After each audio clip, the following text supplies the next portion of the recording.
seems to be a compulsive aspect to owning animals, as well as to also identifying themselves with the animals, that often the animal seems to take over for the person's personality and be their kind of public persona.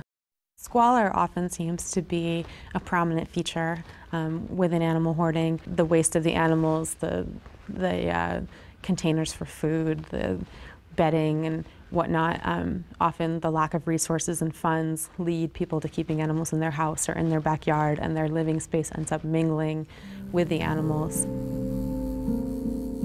Well, current research has certainly shown that there is a high prevalence of obsessive-compulsive disorder in most animal hoarding cases, or in a high prevalence of them. A high proportion of usually women are often living alone and single.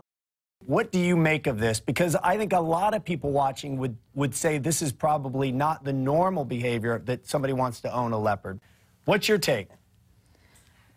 Well, surprisingly, it's estimated there are about 20,000 big cats kept in captivity across the United States, and these are in private ownership. They're not at accredited zoos. They're not at legitimate sanctuaries. They're at roadside zoos and literally in people's backyards. And in the case of dangerous, exotic animals like chimps and big cats and dangerous reptiles, this failure is even more pronounced because these animals require such specialized care and diet and containment, as well as they pose a huge safety threat to the community and to the owners themselves.